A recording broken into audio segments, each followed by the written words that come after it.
এতদিন আমাদের বৃষ্টি সময়ে অসময়ে এসে বিরক্ত করেছে। এবার গরমে নাজেহাল। হাওয়া অফিস বলছে চটচর করে বাড়বে দক্ষিণবঙ্গের তাপমাত্রা। দক্ষিণবঙ্গের প্রত্যেকটা জেলাতে আগামী 5 দিন শুষ্ক ও অস্বস্তিকর আবহাওয়া থাকবে।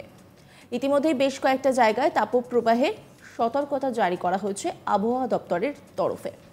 এবার আপনাদেরকে বলি যে কোন কোন জেলায় তাপপ্রবাহের সতর্কতা জারি করা হয়েছে।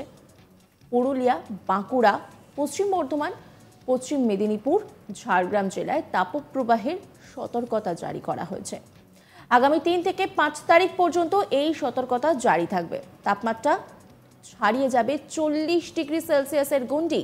আপাতত বৃষ্টির কোনো সম্ভাবনা নেই দক্ষিণবঙ্গে। দক্ষিণ শুষ্ক থাকলেও উত্তরের অবস্থা এখনো শোচনীয় থাকবে। উত্তরবঙ্গের বেশ কয়েকটি জেলাতে বৃষ্টিপাতের সম্ভাবনা থাকছে। সেই জেলাগুলো হলো দার্জিলিং, কালিম্পং, জলপাইগুড়ি, কোচবিহার। উত্তরবঙ্গের এইসব জায়গায় সতর্কবার্তা হিসেবে বজ্র বিদ্যুৎ সহ ঝোড়ো হাওয়ার সতর্কতা জারি করেছে হাওয়া অফিস। আবহাওয়াবিদ সোমনাথ দত্ত কি বলছেন শোনাব আপনাদের। দক্ষিণবঙ্গ শুষ্ক,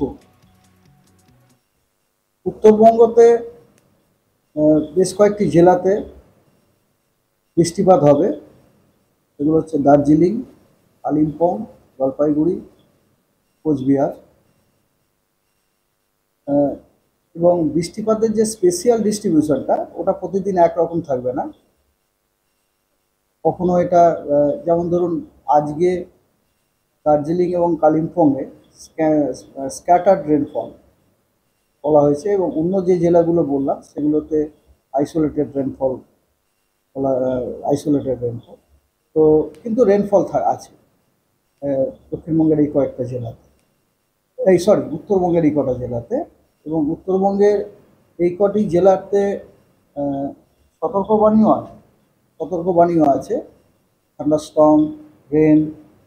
আজকে তো হেলেরও থান্ডারস্টর্ম আছে, এই হেলেরও ওয়ার্নিং আছে। ঝোড়ো হাওয়া 30 থেকে 40 কিলোমিটার পার আওয়ার। আর দক্ষিণবঙ্গের প্রত্যেকটা জেলাতেই এই আগামী 5 দিন আপনার অস্বস্তিকর দিন এবং উষ্ণ দিন, hot days and discomfort days থাকবে। এবং তার মধ্যে I think third, fourth and fifth সেখানে আপনার পশ্চিমের যে জেলাগুলো আছে যেমন ঝাড়গ্রাম, পশ্চিম মেদিনীপুর, পশ্চিম বর্ধমান, পুরুলিয়া, বাঁকুড়া, এগুলোতে আপনার হিট ওয়েভ কন্ডিশন মানে তাপপ্রবাহ কন্ডিশন প্রিভেল করবে।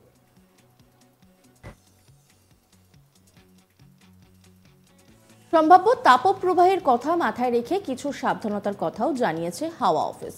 দিনের বেলা বেশিক্ষণ বাড়ির বাইরে না থাকার পরামর্শ দেওয়া হচ্ছে। এছাড়াও হালকা সুতির জামা পরতে হবে, বেশি করে জল খাওয়া এবং তেল মশলা ছাড়া খাবার খাওয়ার পরামর্শ দেওয়া হয়েছে।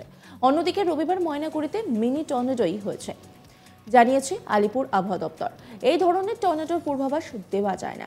3:15 থেকে 7 মিনিটের এই ঝড়ে গতিবেগ ছিল সর্বোচ্চ 75 কিলোমিটার প্রতি ঘন্টায়। এই ঝড়ের উৎপত্তি স্থল ছিল নেপাল। এই নিয়ে আবহাওয়াবিদ কি বলছেন শোনাব আপনাদের।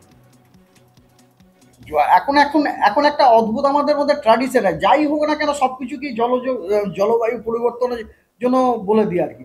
জলবায়ু পরিবর্তন তো অবশ্যই একটা কারণ জলবায়ু পরিবর্তনের একটা প্রধান এফেক্ট হচ্ছে কি টেম্পারেচার বেড়ে যায়, সারফেস টেম্পারেচার বেড়ে যায়। তো সারফেস টেম্পারেচার যদি বেড়ে যায় তাহলে ন্যাচারালি ফর এক্সাম্পল মনে করুন আমরা জানি যে টর্নেডো হওয়ার জন্য একটা ধরুন থ্রেশহোল্ড সারফেস টেম্পারেচারের দরকার 45 ডিগ্রি ফর এক্সাম্পল। এবারে মনে করুন যদি আপনার ক্লাইমেট চেঞ্জ না হতো তাহলে আর ক্লাইমেট চেঞ্জ হওয়া, এবারে ন্যাচারালি বুঝলাম ক্লাইমেট চেঞ্জ হওয়ার জন্য 45 ডিগ্রি টেম্পারেচার অ্যাটেন্ডটা একটু তাড়াতাড়ি হয়ে যাবে। সুতরাং অবশ্যই climate change to some extent definitely it has some influence on the frequency of occurrence of the tornado. Update দিতে গেলে তার প্রেডিকশন দরকার। সাইক্লোনের ক্ষেত্রে আমরা কেন দিতে পারি, একটা সাইক্লোন হওয়ার 14 দিন আগে থেকে আমরা আমাদের নিউমেরিক্যাল ওয়েদার প্রেডিকশন চার্টে আমরা তার সিগনেচার দেখতে পাই।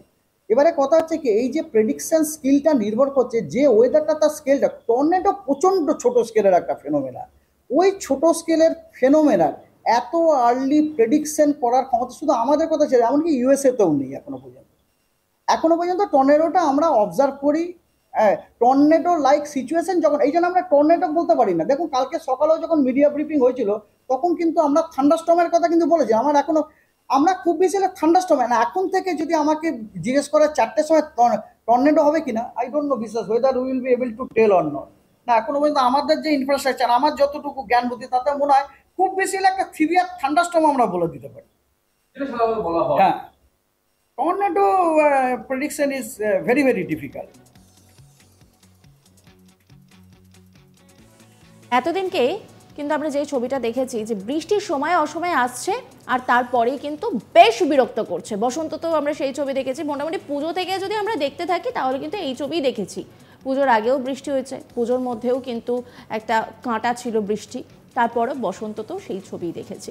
কিন্তু এবার মনে হচ্ছে বৃষ্টি বিদায় নিয়ে একেবারে নাজেহাল পরিস্থিতি তৈরি হতে চলেছে, কারণ চড়চড় করে বাড়বে তাপমাত্রা দক্ষিণবঙ্গের ক্ষেত্রে। দক্ষিণবঙ্গের প্রত্যেকটা জেলাতে আগামী 5 দিন শুষ্ক এবং অস্বস্তিকর আবহাওয়া থাকবে।